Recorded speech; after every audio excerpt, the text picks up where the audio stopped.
कराची की मारूफ शख्सियत पाकिस्तान तहरीक इंसाफ से आपका ताल्लुक है। सलीम सिचवानी साहब ने खुश आमदीद कहेंगे सर।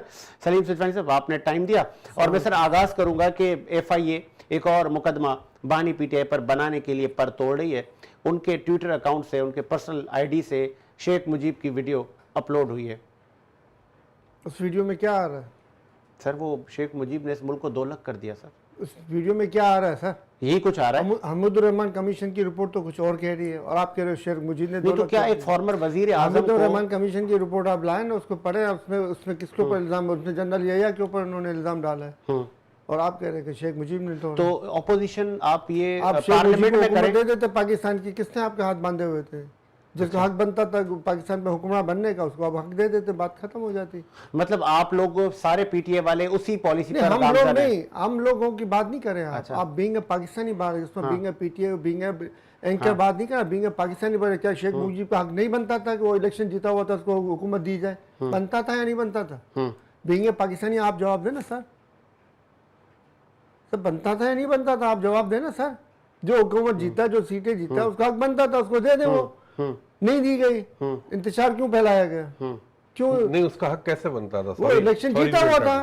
नहीं, वो इलेक्शन इलेक्शन जीतना एक अलग चीज है और अपने ऊपर इंतशारी टोले को, उस वक्त का वो इंतशारी टोला था, आप ये कह रहे हैं कि मुल्क को जो काबिल हो जाता, मुल्क को कर दो, वो मजीद 4 टुकड़े कर देता मुल्क के। इंतशारी टोले का नाम लेके मुल्क को 2 लाख कर दो, वो सही है। जाली बागी पैदा करके फिर से लड़ने के लिए हमारे सिपाहियों को भेज दो, वहां पे हमारे सिपाही थे। मैं XYZ की बात कर रहा हूँ। उसके बाद में जो है वो हमारे सिपाही भी जान दे रहे हो और वहां से आम पब्लिक भी जान दे रही हो। इस तरह के इंतशारी टोला जो ताकतवर हलकों की तरफ से मुसल्लत है बाज़ जगहों पे, वो खत्म होना चाहिए। जो आप PTI को आगे ले जाने की ऑपोजिशन कर रही है जो अमेरिकन डॉलरों पे जो पल रहे हैं इस मुल्क के अंदर में, उनको जो है वो बेनकाब होना चाहिए और उनको जो है जेलों में होना चाहिए। नहीं, इस वक्त जो पाकिस्तान तहरीक इंसाफ के लोग ऑपोजिशन कर रहे हैं, जो अभी कल प्रेस कॉन्फ्रेंस भी की है रऊफ हसन ने, क्या आपको नहीं लगता कि इन अल्फाजों से गुरेज करना चाहिए, अब आगे बढ़ना चाहिए? कौन से अल्फाज? आप अल्फाज ही तो कहे ना, कौन से अल्फाज आपको बुरे लगे हैं इनके? आप बताइए अल्फाज। मुझे बुरे लगे सर, मुमकिन है पूरी कौम को बुरे लगे हो। उन्होंने कहा फला जर्नल गद्दार। अब क्यों? जब आप हुकूमत थे तब तो सब सही था। इंक्वायरी करवा लेना।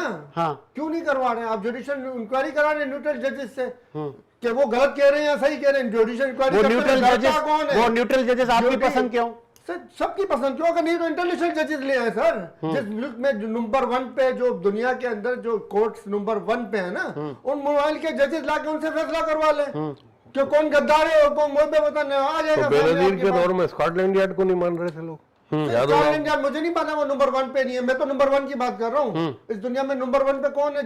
इतना बड़ा इशू नहीं है कि नंबर 1 को बुलाया जाए। आप बताएं, इशू तो खामखा का बनाया हुआ। आप बताएं कौन है नंबर 1 पे? कोई कौन सा मुल्क है आपके इल्म में है सर? नहीं है।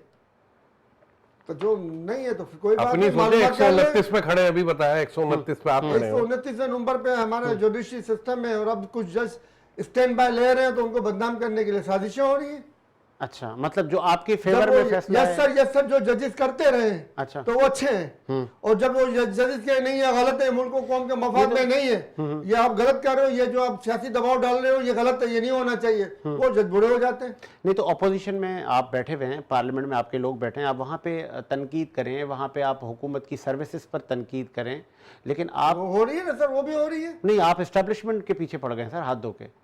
तो सर ये कौन लाया इनको फॉर्म 47 वालों को? तो 2018 में कौन फॉर्म 47 वालों को 2018 में कौन लाया? एस्टेब्लिशमेंट लाई थी। वाज़ेह मैं कह रहा हूँ यहाँ पे एस्टेब्लिशमेंट लाई थी। आप माने ना उसको भी? उस वक्त एस्टेब्लिशमेंट बहुत अच्छी थी आपकी। आप 47 का टेबल लगा रहे हैं उसके ऊपर। एस्टेब्लिशमेंट के इशारों ठीक है, पाकिस्तानी सच्चाई कभी नहीं मानेंगे PTI वालों को लेके आई और पाकिस्तानी कौम के साथ ये गद्दारी के मुतारिफ है। बिल्कुल 2018 में गद्दारी नहीं थी सर। 2018 के अंदर उन्होंने अपना फर्ज अदा किया था। क्या फर्ज अदा किया था? क्या फर्ज?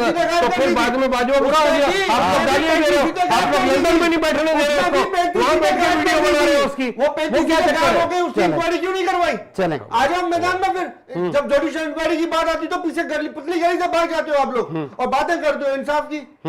नहीं तो उस वक्त भी फिर कहें ना कि उस वक्त हमें आशीर्वाद था, आप मान लें सर। और खान साहब को हुकूमत नहीं लेनी चाहिए थी। सिक्योरिटी इदारों की ड्यूटी क्या होती है?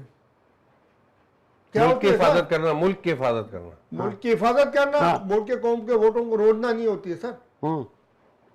क्या कोई आके मुल्क को खाएगा और बैठा तमाशा देखेगा। ये इल्जाम लगा रहे हैं ना, यही तो इल्जाम लगा रहे हैं ना। नहीं, आप लोग 18 के इल्जाम सबूत ये है। लगा रहे हैं। मैं तो अभी 24 की बात कर रहा हूँ, उसमें भी मैंने सिक्योरिटी इदारों को नहीं लिया। मैंने आप लोग पसंद की मिठाई कौन खाते हो ना? कौन थे वो गुल्लू पर पसंद की मिठाई नहीं खाओ ना। ये कह रहे हैं ना कि 18 में रिजल्ट चेंज हुआ। बिल्कुल हुआ है, बिल्कुल हुआ है। सर बताएं, आप लोग जिनके कंधे पे बैठ गए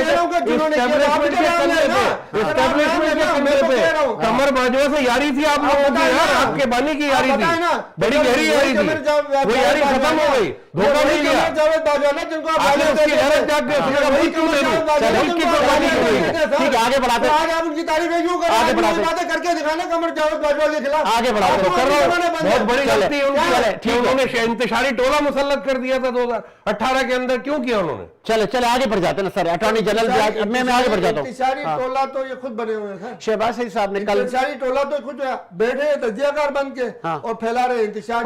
परसों शहबाज शरीफ साहब ने कहा कि कुछ अदलिया में काली भेड़ें जो कि सर इनके ऊपर तौहीन अदालत लगनी चाहिए। उसके ऊपर शहबाज शरीफ के ऊपर तौहीन अदालत लगनी चाहिए। और ये जस्टिस फाइज साहब अगर इनके दुम छल लेनी है तो लगाए तौहीन अदालत। आज फिर अदलिया की तरफ से जवाब आ गया। अदलिया ने बड़ी सरजनिश की अटॉर्नी जनरल की कि काली भेड़ें किसको बोला गया है, जिस पर अटॉर्नी जनरल ने कहा है कि हमने माजी के जजेस को यह कहा है, हमने मौजूदा जजेस को नहीं कहा। सर देखें, मैं आपको बता देता हूँ काली भेड़ें कौन है। जो इंसाफ में डिले कर रही है, अच्छा, जो इंसाफ में ज्यादती कर रही है, जो फॉर्म 47 के मामला को लटका रही हैं, वो है काली भेड़ें। जो फॉर्म 47 के मामला में जो जुडिशरी ने दिए कि जज तयनात करें, वो तयनात नहीं कर रहे हैं, बल्कि नए नए बहाने सोचे और नए नए आइडिया सोच रहे हैं कि हम किस तरीके से फॉर्म 47 वालों को जो है ना वो मुस्तकिल कर सके। तो सर इस तरह की काली भेड़ों को जो है अदालतों की तरफ से सजाएं मिलनी चाहिए और उनके ऊपर कार्रवाई होनी चाहिए और उनको तलब किया जाना चाहिए सुप्रीम कोर्ट में शहबाज शरीफ साहब को कि भाई जवाब दो, आपने अभी तक क्यों तयनात नहीं करवाए जजेस को इलेक्शन कमीशन के जरिए। चले आगे आपको शाह साहब, कल मलिक रियाज साहब के पिंडी के ऑफिस में भी नैब का छापा पड़ा, जिस पर उन्होंने कहा कि मेरा कोई सियासी एजेंडा नहीं है, मैं किसी के खिलाफ वादा माफ गवाह नहीं बनूंगा।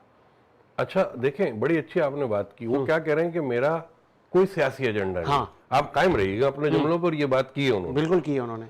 इंतशारी टोले के लोग सोशल मीडिया पे जो है वो ये फैला रहे हैं बिकेगा नहीं झुकेगा नहीं, हाँ है, और वफादार है मलिक रियाज। मलिक रियाज। किसका? अच्छा, पानी पीटीआई का। अच्छा उसमें भी आया। हाँ वो तो कह रहे हैं ना कि मैं पानी पीटीआई का वफादार है, किसी ने वो नहीं किस कहा, केस में सर, अल कादिर ट्रस्ट ये में इंतशारी अल टोले कादिर का दौरा कर रही है, हाँ, वो अल कादिर इंतशारी चलो यार होना इंतशारी टोले का भाई किरदार देखे अदा कर भाई रहे हैं, देखे दूसरों का इंतशारी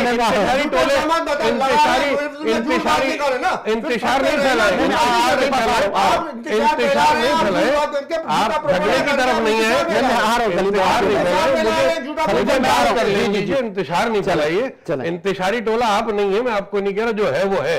आपको पता नहीं क्यों परेशानी हो रही है, आप नहीं है इंतशारी टोला। क्यों बन रहे हैं? मैं तो आपसे कह रहा हूँ। अरे भाई मैं तो सच बोल रहा हूँ, मिर्चें किसी को भी लगे मेरे सच बोलने पर लगनी चाहिए। अब मलिक रियाज की तरफ दोबारा हम आते हैं। हाँ। मलिक रियाज जो हैं उन्होंने हर दौर में एक एस्टेब्लिशमेंट की बड़ी शख्सियत को खरीद के रखा अपनी जेब में। इस दफा उनका वास्ता पड़ा है एक अच्छे सैयद से, खरीद के रखा, एक अच्छे सैयद से वास्ता पड़ गया उनका। सही है। वो बिक नहीं रहा है। असल मसला ये कि वो नहीं बिक रहा, बिकती है, वो ना बिक रहा, वो ना बिक रहा। इंतशारी टोला उसको नेगेटिव लेके जा रहा है, इंतशारी टोला उसको एक सिविलियन की तरफ लेके जा रहा है, इंतशारी टोला उसको साबिक वज़ीर आज़म की तरफ लेके जा रहा है। लेकिन असल बात ये कि वो सैयद ना झुक रहा है ना बिक रहा है। तो अब इंसाफ होगा और इंसाफ होके रहेगा। नहीं तो वो कह रहा है, ये भी कह रहा है कि मैं बिजनेसमैन हूं, आप मेरे फाइलें आप क्या ढूंढने हैं, क्या वाकई अल कादिर वो देंगे, वो ट्रस्ट वो देंगे पूरा केस आपके सामने। अच्छा, किस तरह पैसे आए, किस तरह गए, क्या हुआ, क्या मुंतकली हुई, सब साबित होगा। वो तो सुप्रीम कोर्ट के पास पैसे अकाउंट गए में ना। पड़े ये भी पूछो हाँ, ना। तो क्या हुआ, किन अकाउंटों में पड़े ये भी पूछो। वाज़े तौर पे सामने आएगा। भाई इनके तो वकला वहां जवाब नहीं दे पा रहे थे। अकाउंटों में पड़े वो जब शौकत खानम का मामला हुआ, सुने जब शौकत खानम का मामला हुआ तो इनके वकला वहां जज को ये नहीं बता पा रहे थे। जब जज ने दिखाया कि भाई ये इसराइल से पेमेंट आई है, ये इंडिया से आई है, ये फला जगह से, वो नहीं बता पा रहे। ट्रस्ट की जमीन मलिक रियाज साहब ने बानी पीटीए को दी थी। हाँ जी, वही मैटर है ना, वही मैटर है। और वो कौन सा नहीं मैटर देते है? क्या? नहीं देखिए, वो पैसों की जो यूटिलाइजेशन उसमें हुई है, वो पैसे गए कहाँ, अच्छा, जो डाले गए थे वो कहाँ गए और उसके बदले क्या ले लिया गया और क्यों ले लिया गया, तो इसकी इंक्वायरी है। और वो तमाम चीजें ब्लैक एंड व्हाइट में सामने आएंगी साजिद। अच्छा, ऐसा नहीं है कि वो ढक जाएंगी। देखिए आज की आपने कोर कमांडर कॉन्फ्रेंस को देखा होगा बगौर, बगौर देखा होगा, बगौर सुना होगा।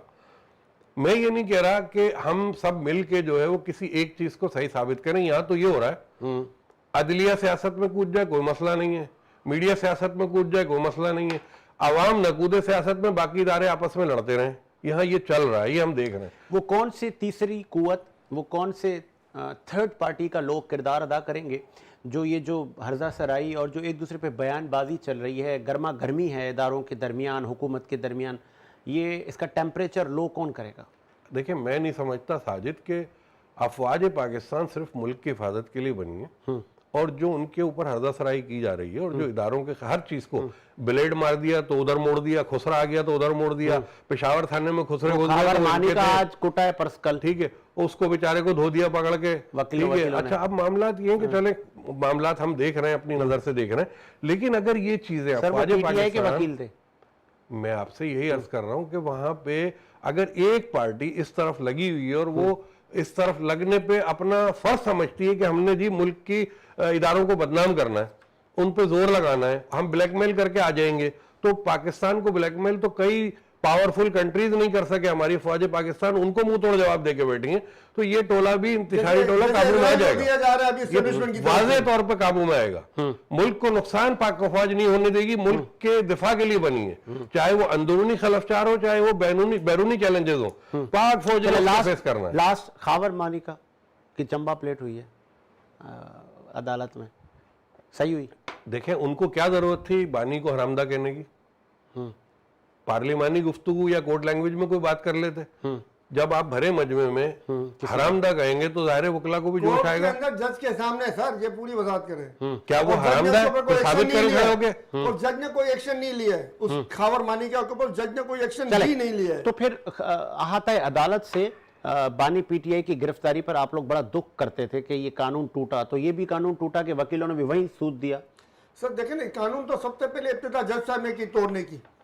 अच्छा, जज साहब ने सबसे पहले कानून तोड़ने की इब्तिदा की। जब खावर मानिका मुगालकत बक रहा था, 1 घंटे तक उसको टाइम दिया बकवासें करने के लिए, 1 घंटे तक टाइम। सारी बकवास काबिल कबूल थी, मगर ये क्या किया उसने? खावर, मैं पूरी बात आता हूँ, उस पर भी आता हूँ। खावर मानिका को तो उस जज को भी सजा मिलनी चाहिए जिसने इतनी बकवासें करने की इजाजत दी उसको कोर्ट में खड़े रह के, और उस वकील को भी सजा मिलनी चाहिए जिसने उसके ऊपर हाथ उठाया, मारा पीटा। और खावर मानिका को तो ऑलरेडी दोनों की मिला के सजा मिलनी चाहिए जिसने इतनी बकवास की। तो आज से मैदान में करें इंसाफ, हमारी मना नहीं है। नहीं तो अब आप ये कहें ना कि हमारे लोगों ने भी गलत किया ना तो अदालत में। हाँ। जब मैं कह रहा हूं कि सबसे पहले उस जज को सजा मिलनी चाहिए जिसने बुनियाद डाली वहां पे दंगे फसाद की और बकवासें और गालियां और सब कोर्ट में बकवास करने की इजाजत दी। उसके बाद खावर मानिका को मिलनी चाहिए सजा, उसके बाद में जाके उस वकील को भी ऊपर आनी चाहिए। पहले तो इन दोनों को सजा मिलनी चाहिए, इसके बाद में उस वकील को मिलनी चाहिए जिसने उसको मारा। इसमें कोई अर्ज नहीं है। अच्छा, लास्ट में आप वकीलों को कह रहे हैं सर, तो तमाम तक बुनियाद तो उसी जज ने डाली ना, फसाद की जड़ डालने वालों को आप छोड़ देंगे? अच्छा, जो खामोशी से अच्छा, वैसे एक बात है, आपस की बात है। चले मैं अभी जैसे आपने कहा सुनाना था, फैसला नहीं सुनाया। आपने जैसे कहा फैसला सुनाना था, जज को उसने फैसला नहीं सुनाया, कौन सा दबाव तो जज से पूछा जाए ना। अच्छा सुन तो लाए ना जुडिशियल इंक्वायरी, इसके ऊपर भी ले, इसके ऊपर भी जुडिशियल इंक्वायरी बैठाएं और बताएं जज के ऊपर कौन सा दबाव उसकी बकवासें कोर्ट के अंदर होने दी और जिसने कोर्ट के अंदर बैठ के लोगों को वजीर आजम पाकिस्तान बुरा भला कहने दिया। वजीर आजम पाकिस्तान, मौजूदा वजीर आजम पाकिस्तान शहबाज शरीफ साहब अदलिया मौजूद जजों को काली भेड़ें कहें। पीटीआई आप इस वक्त अपोजिशन में हैं, आप भी जजों पर असरअंदाज हों, तो फिर जजेस कहाँ जाएं? ये सियासी मामला तो जजेस से दूर रखे जाएं। फिर जजेस को कहते हैं कि आपने इंसाफ का फैसला करना है, तो फिर आप प्रेशर ना डालें ना जजेस पर। देखिए सर, दुनिया ना आगे जा चुकी है। मैं आपको थ्रेट करूं, धमकियां दूं, आपके बच्चों को तंग करूं। सवाल का जवाब दे रहा हूं ना मैं, आप ही के सवाल का जवाब। दुनिया आगे जा चुकी है। हाँ सर, अब कंप्यूटराइज सिस्टम है। अब आप अपने प्रूफ कंप्यूटर के अंदर फीड करें, सामने मुखालिफ पार्टी अपने कंप्यूटर के अंदर फीड करेगी और कंप्यूटर आपको फैसला करके दे देगा कि भाई कौन हक पे है कौन ना हक पे। अब दुनिया आगे जा चुकी है, तो ले सर वो सिस्टम। जब आपके हमारे जजों में एहलियत नहीं है तो वो खत्म करें जजों को, कंप्यूटर सिस्टम ले, वो फैसला कर देगा। और चंद रुकनी कमेटी बना दे जो उसको मॉनिटर करे कि भाई कहीं पे कोई गड़बड़ तो नहीं हो रही है, कहीं पे किसी ने गड़बड़ तो नहीं किया, कंप्यूटर ने कहीं कोई मिस्टेक तो नहीं की है। करवा ले, इस तरीके से करवा ले सर। मगर हक और सच पे तो आए। बल्ले का निशान छीन लिया जस्टिस फाइजर साहब ने और बड़े दबंग तरीके से कह रहे कि हमने अच्छा किया। तो सर वो बताए ना 17C आर्टिकल 17C का जवाब भी दे दे, वो दबंग तरीके से कौम के सामने सबके सामने जवाब दे दे उसका कि आर्टिकल 70C का ये वजाहत बनती है जो मैंने अपने फैसले में लिखी है। फैसले तक में उन्होंने उसका जिक्र नहीं किया। ठीक है, आगे लास्ट बने हुए सुप्रीम कोर्ट के जज बने हुए मुल्क को कौम के ऊपर मुसल्लत होकर मुल्क को कौम का बेलागरक करने में किरदार अदा कर, क्यों अभी तक 6 जजों का उन्होंने फैसला नहीं किया? क्यों 6 जजों को इंसाफ नहीं दिलाया? क्यों उन्होंने जुडिशियल काउंसिल का इजलास नहीं बुलाया? क्यों शहबाज शरीफ को कोर्ट में तलब करके नहीं पूछा कि क्या हो रहा है? क्यों जज के बेडरूम तक में वीडियो कैमरे लगे हैं? चले शाह साहब, तलाल चौधरी ने वीडियो बयान जारी किया। आपको याद होगा माजी में कंटेम्प्ट ऑफ कोर्ट बहुत लोगों पर लग चुकी है, कई वज़राए आज़म को अपनी मनसब से हाथ धोने पड़े हैं। आज फिर हम उसी तरफ ही जा रहे हैं। तलाल चौधरी ने भी आज बानी पीटीआई की खूब क्लास ली है। उन्होंने बताया कि आपको जेल में कितनी सहूलतें हैं, आपको एक्सरसाइज मशीनें दिए हुई हैं, 7 कमरे आपको दिए हुए हैं। तो बानी पीटीआई जेल में है, वो कैदी हैं, अब वो सिर्फ बानी रह गए, पार्टी के चेयरमैन भी नहीं रहे। मैं एक आपको इसका वजाहत कर दूं। हाँ सर, हमने ये दिया हुआ, हमने वो दिया हुआ, तो सब ले आए ना कौम के सामने भेजे, इंटरनेशनल और इंटरनेशनल मीडिया को देखो हमने खान साहब को ये फैसिलिटी दी हुई है, हमने इतने 6-7 कमरों का मुश्तमिल उनको अपार्टमेंट दिया हुआ। बोले ना सर, वो इंटरनेशनल मीडिया मैं पूछ लेता हूं पार्लिमानी में सदर जरदारी सर ये खुद एतराफ से जुर्म कर रहे हैं कि हम एक तस्वीर से भी डरते हैं। अच्छा रुके ना, ये आपकी भूल है, शैतानियत से डरते हैं। हम देख के लाहौर वाला को पढ़ते हैं, हमें पता है कि फितना है, ये शैतानी फितना है। हम इस शैतानियत से दूर रहना चाहते हैं। आप लोग मुझे तो ये लगता है मुजीबुर रहमान टोला दोबारा आ गया पाकिस्तान में और ये वापस जाना चाह रहा है कहीं और। अच्छा हाँ, ये काम इनका यही है, इनके ये फितना फैला रहे हैं और कुछ भी नहीं, छोटे से बड़ा सारा मिल गया। बोलने के ऊपर पाबंदी लगाई बाबा, झूठ को सच आप लोग कर रहे हो, झूठ को सच आप लोग कर रहे हो। पाबंदी लगाई आपके लिए ना कोर्ट सही है, ना अदलिया सही है, ना इदारे सही है, ना एस्टेब्लिशमेंट सही है, ना इलेक्शन सही है, काम 47 भी सही नहीं है, कुछ भी सही नहीं है। काली बेरे कहते हैं, फिर आप लोग कौन हो? फिर हम तो इंतशारी टोला कहते हैं, हम काली बेरे क्यों कह रहे हैं? इंतशारी टोला आप है ना? बिल्कुल बिल्कुल, वो तो जो भी सामने जिसको बुरा लग रहा है वो इंतशारी टोला है, जिसको तकलीफ पहुंच रही है वो इंतशारी टोला है भाई। इंतशारी टोले ने तो यहाँ तक पहुंचा दिया पाकिस्तान। बात सुने, जिनको तकलीफ पहुंच रही है वो इंतशारी टोला है। सुनने जिन पर जुल्म हो रहा है वो इंतशारी टोला है, जो मजलूम है वो इंतशारी टोला है। किस पर जुल्म हो रहा है? किस पर जुल्म हो रहा है? आप लोग मजलूम हो, सवाल ही नहीं पैदा होता। तो ये बात ही नहीं, आप लोगों ने जो जुल्म किए 2018 की हुकूमत के बाद, उन मजालिम का तो मैं किस्सा नहीं सुना सकता। वो मजालिम तो फहाशी होने की अलामत है। पॉइंट आपने कहा सर मुल्क बिक रहा है, ये आपने सोशल मीडिया पे कोई खबरें देख ली है क्या? पोर्टें बेच चुके हैं, आपकी जमीन ये बेच चुके हैं, इसके अलावा भी ये रिक्विडिक को बेचने की तैयारी कर रहे हैं और इन्वेस्टर्स का डंडोरा पीट रहे हैं। सर क्या फॉरेन इन्वेस्टमेंट बारी है? कौन सी फॉरेन इन्वेस्टमेंट है? मुल्क को आप बेच रहे हो और आप कह रहे हो फॉरेन इन्वेस्टमेंट तो इंडस्ट्रियाँ लगे यहाँ से, फिर यहाँ से जो है वो इंडस्ट्रियों के जो मसनूआत है वो एक्सपोर्ट हो और मुल्क को फायदा पहुंचे, ये होती है अवाम दोस्त बजट आ रहा है। होती है कि हम अपना सोना बेच दें, आपके घर के बर्तन बेच दें और हम कहेंगे इन्वेस्टमेंट। अवाम दोस्त बजट आ रहा है। और सर ये बार बार लफ्ज इस्तेमाल करते हैं अफवाज पाकिस्तान। सर अफवाज पाकिस्तान जो है वो पूरे पाकिस्तान के लिए काबिल एहतराम है। बात अफवाज पाकिस्तान टोले के सबके लिए काबिल एहतराम, अफवाज पाकिस्तान की तो है ही नहीं। अफवाज पाकिस्तान के ऊपर किसी को भी इख्तलाफ नहीं है। बात है करप्शन की, चाहे वो अफवाज पाकिस्तान में मौजूद हो, चाहे वो जनरल्स में मौजूद हो, चाहे वो वजीर आजम में मौजूद हो, चाहे वो पार्लियामेंट में मौजूद हो, चाहे वो जजेस के पास मौजूद हो। बात है करप्शन की। तमाम तर इंतशार जो फैला हुआ है इस मुल्क के अंदर वो सिर्फ और सिर्फ अपने करप्शन को बचाने के लिए फैला हुआ है। 1200 अरब रुपए के जो केसेस माफ किए गए थे, 1200 अरब रुपए के साथ, पहले मेरी बात सुने, 1600 अरब ले गए अली अमीन गंडापुर, वफाक से 1600 अरब अभी लेके गए, माफ थे। अभी लेके गए। बिगर अकाउंटेबिलिटी के जो जा रही हैं, ट्रिलियंस ऑफ डॉलर का सोना और तांबा जो लूट के पाकिस्तान से बाहर चला जा चुका है और जा रहा है अभी भी, उसका कौन जवाब देगा?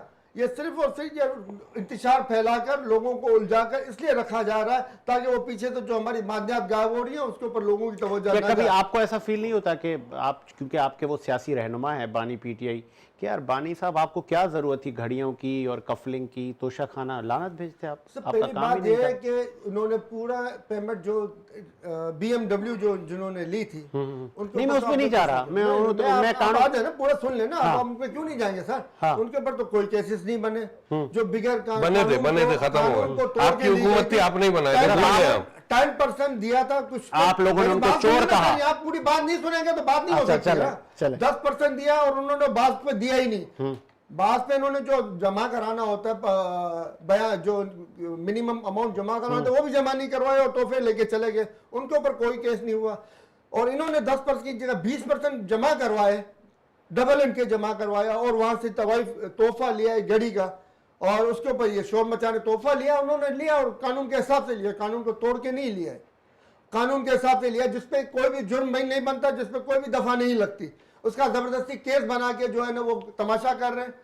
क्या जरूरत थी, चले 20% और देके। कह रहे हैं कि खाना काबा लिखा हुआ तो आपने क्यों बेची? से खाना काबा तो वो वहां पे नोटों पे भी रियाल पे भी बना हुआ है और आज तो वहां पे शराब खाने, जुए खाने ये और दीगर खाने भी खुल गए हैं। दीगर खाने भी, क्या बात है, चले वहां पे जब ये खाना काबा और मदीना मुनव्वरा के नोट जा रहे हैं तो उसके ऊपर तो कोई किसी की कोई आवाज नहीं निकल रही है कि भाई ये बंद करो, यहाँ तो उसको बंद करो, यहाँ तो नोट के ऊपर से खाना काबा और मदीना शरीफ की तस्वीर हटाए, उसके ऊपर तो किसी की जबान नहीं चल रही है। ये तोशा खाना की घड़ी के ऊपर खाना काबा इनको याद है? नहीं, आपने करप्शन की बात की ना, तो करप्शन के कई दाग तो बानी पीटीआई पर भी हैं। एक भी दाग नहीं है सर। अच्छा। 190 मिलियन का जो ये बातें कर रहे हैं वो सुप्रीम कोर्ट के अकाउंट में पड़े हुए। करप्शन होती तो खान साहब के अकाउंट में पड़े होते, वो पड़े तो सुप्रीम कोर्ट के मुझे अकाउंट तो में। डर है और किसी जमीन दिन इसका ये पुतला बना जबरदस्ती के ये लोग बयान पूजा दिलाना शुरू कर चाहते दे हैं भाई, कि मैं तो ये डर लग रहा है मुझे। मलिक रियाज जिसने ब्लाउ लाउस दिया, मलिक रियाज जिसने पता नहीं कितनी BMW नवाज शरीफ को दी और शहबाज शरीफ को दी, उसके ऊपर कोई आवाज नहीं निकल रही है इनकी। हाँ, अल कादिर ट्रस्ट में जो जहां पे बच्चे तालीम हासिल कर रहे हैं वो भी तालीम कैसी जिसमें पाकिस्तान की और दीन इस्लाम की जो हिस्ट्री है वो वहां पे इनको सिखाई जाती है। वहां पे किसी फर्नांडिस या किसी जर्नांडिस की तरह हिस्ट्री नहीं सिखाई जाती, वो पाकिस्तान के गाजी और अगर खुलफा राजदीन अगर और मलिक दीगर रियाज जितने भी बड़े हमारे गुजरे खुद आके कहे उनकी हिस्ट्री बताई जाती कि है। मैंने बानी वो बनाने PTI पे इनको को- एतराज है, इनको और इनकी इंटरनेशनल एस्टेब्लिशमेंट को जो एतराज है ना वो बनाने पे एतराज है। ये हमें छोड़ के ये दीन की तरफ कैसे जा रहे हैं, कैसे ये हमारे इस्लामी हिस्ट्री सिखा रहे हैं और इसने जमीन इसके लिए दी है और ये कह रहे हैं कि वो जबरदस्ती बयान दे कि जमीन जो है इनसे छीनी गई है, ये चाह रहे हैं और वो बयान देने के लिए तैयार नहीं है। वो कह रहा मैं ये बयान नहीं दूंगा, मेरा से कोई ताल्लुक नहीं है सियासत से, मैं सियासत का पैरोकार बनूं। मतलब आप सरे तस्लीम खम और दिल से और आज लाइव बैठकर कह रहे हैं कि खान साहब आपके चेयरमैन सादिक और अमीन हैं, उन पर कोई दाग नहीं है, वो चोर नहीं है। सर जितने भी दाग आपने लगाए हैं ना, जितने भी आपने दाग लगाने की कोशिश की है ना, उनमें से एक भी दाग इनके ऊपर नहीं है, वो सारे झूठे हैं। उसके ऊपर और कोएश्चमेंट अगर का अब केस आखिरी- बनना चाहिए, हाँ। उसके ऊपर कोएश्चमेंट का केस बनना चाहिए और केस बनाने वालों को जेलों में डालना चाहिए। अब आखिरी सवाल, अगर किसी भी केस में बानी पीटीआई को कोई भी मौजिज जज सजा सुनाता है, सर आपने 3 केसों में सजा सुना चुके हैं, आपके तो किसी भी 3 झूठे केसेस में सजा सुना चुके हैं और आप कह रहे हैं कोई भी नहीं, केसेस में नहीं, सजा सर, सुना। सुन तो लें। 3 केसेस में सजा सुनाते वक्त जजों को शर्म नहीं आई, उन जजों को तो जेल में होना चाहिए, आज भी वो जज बन के बैठे हुए हैं। सर सुन तो लें, तो वो जो सजा जितनी भी सुनाई है वो गलत है, वो केस और वो जज वो सब गलत है। आपके सामने तो मैं कह रहा हूँ जजों को जेल में होना चाहिए, इसी वजह से तो कह रहा हूँ कि जिन्होंने गलत सजाएं सुनाई है, जिन्होंने कानूनी तो तकाजे वो पूरे नहीं किए कौन हैं। सा ऐसा जज है जो फैसला सुनाए आपको मंजूर होगा? कौन सा जज होगा जिसके फैसले को आप मानेंगे? सर ये कुरान शरीफ रखें, अच्छा, लाइव ठीक है, लाइव कुरान शरीफ रखें और जो जज उस पर हाथ रख के कहे कि जो भी फैसला करूंगा सच के साथ करूंगा। ये हलफ और लेकर करे आते फैसले। हैं, सारे जजेस कुरान पाक पे हलफ लेकर बैठते हैं निशस्तों पर। नहीं आपने मेरे से मशवरा मांगा हाँ, ना, आप फिर मैं मतलब अपना आप मशवरा लाइव हो दे रहा हूं। दोबारा? मैं अपना मशवरा दे रहा हूँ कि हाँ। वो कुरान शरीफ अपने सामने रखे, उसमें हाथ रखे और जजेस के फैसला गलत फैसला करने वालों की कई आयतें आई हुई हैं। मैं तो गलत फैसला करने मिनट, वाले कई आयतें। जजेस की कई आयतें आई हुई, वो आयतें पहले उस जज को पढ़ के सुनाई जाए कि अगर तूने गलत फैसले किए तो तेरे पर ये आयत लागू होती है। उसके बाद में उसके खाली हाथ रख के भी नहीं, बल्कि वो जजेस के ऊपर जो इनके फैसलों के गलत फैसले सुनाने पे जो आयत शरीफ कलाम पाक में वो जो सारी सही है। आयतें इनको सुनाई जाए, सही है, ठीक है। उसके बाद ही इनको फैसले का हक ठीक दिया है। जाए।